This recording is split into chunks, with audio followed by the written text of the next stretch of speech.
नमस्कार। वर्ग समीकरण को हल करने के तीन विधियां। पहला गुणनखंड निकालकर, दूसरा मध्य पद को तोड़कर और तीसरा पूर्ण वर्ग बनाकर।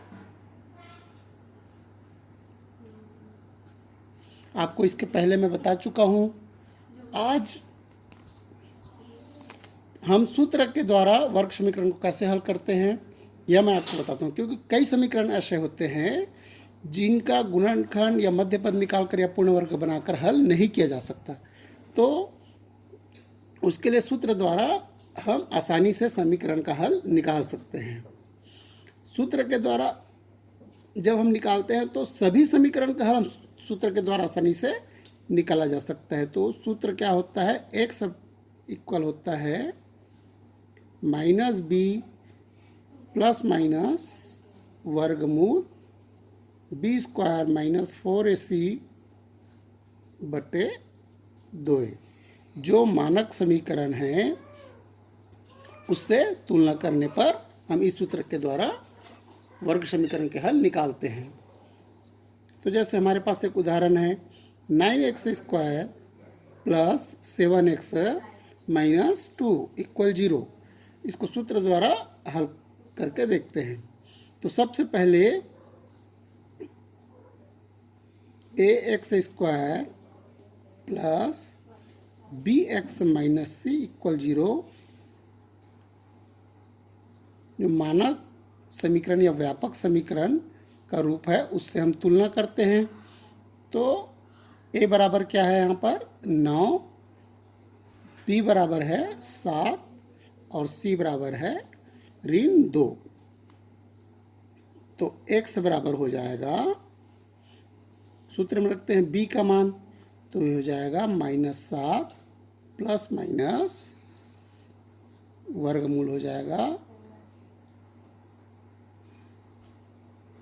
7 का स्क्वायर -4 इंटू 9 इंटू -2 अपान हो जाएगा 2 इंटू 9।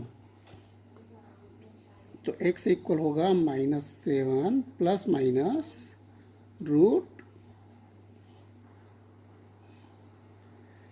49 माइनस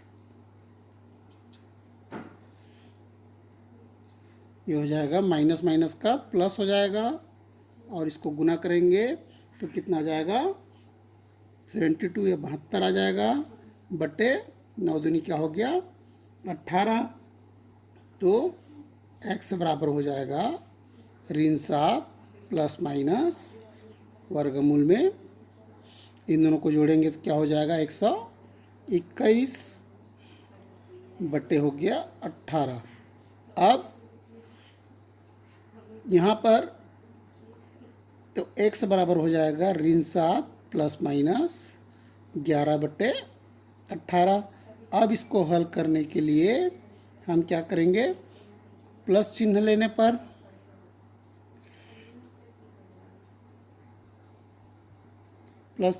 पर क्या हो जाएगा ऋण 7 प्लस x बराबर ऋण 7 प्लस 11 बटे 18 बराबर हो जाएगा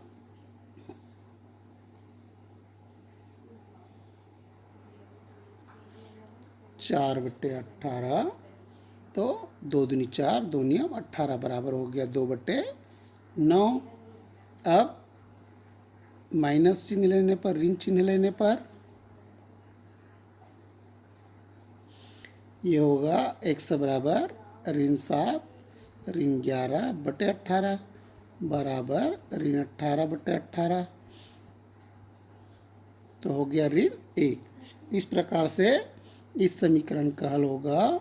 तो x बराबर क्या आया, 2 मूल हमको प्राप्त हुए 2 बटे 9 और ऋण 1।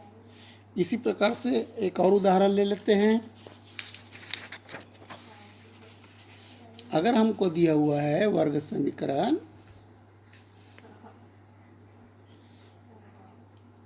x ऋण 1 कोष्टक में दिया हुआ है, कोष्टक में फिर 2x से ऋण 1 बराबर ऋण 2। इस समीकरण को हल कीजिए।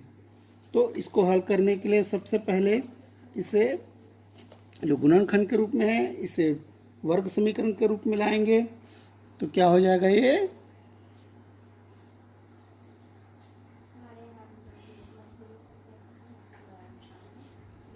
x 2x ऋण 1 हो गया, 2x ऋण 1 बराबर हो गया ऋण 2।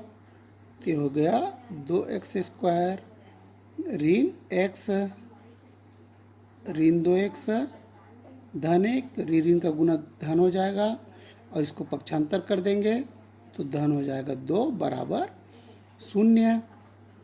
तो ये होगा 2x स्क्वायर ऋण 3x धन 3 बराबर हो गया 0।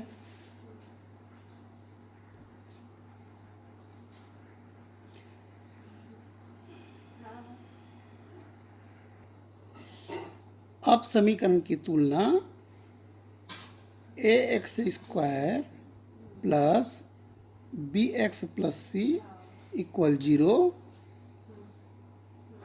से करते हैं।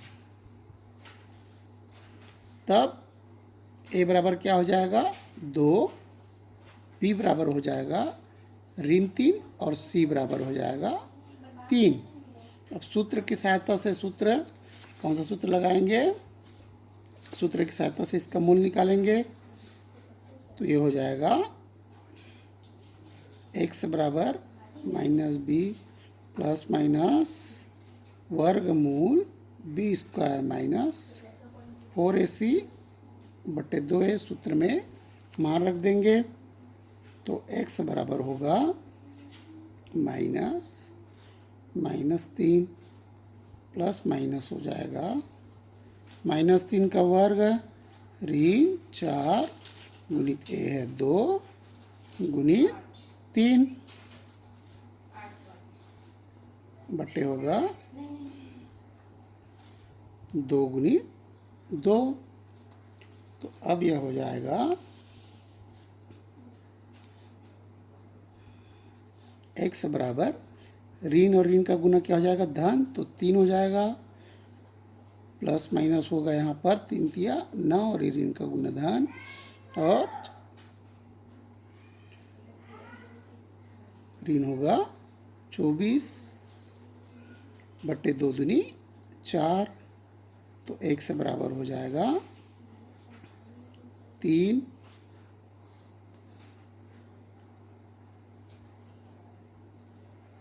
ऋण 15 बटे होगा 4। अब चूंकि यह इसके मान अलग अलग, क्योंकि ये काल्पनिक है, ऋण 15 जब वर्गमूल में ऋण 15 है तो यह एक काल्पनिक संख्या है। अब इसका क्या करेंगे, प्लस चिन्ह लेने पर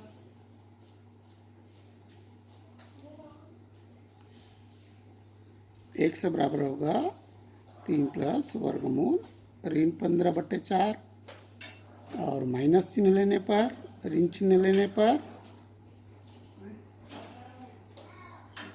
ये हो जाएगा x बराबर 3 ऋण वर्गमूल ऋण 15 बटे 4। इस प्रकार से हमें x के 2 मान प्राप्त हो गए।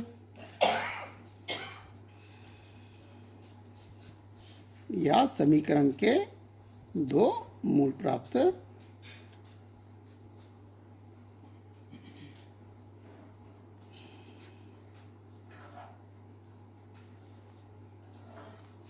समीकरण के 2 मूल प्राप्त होते। इस प्रकार से वर्ग समीकरण को सूत्र के द्वारा हल किया जाता है।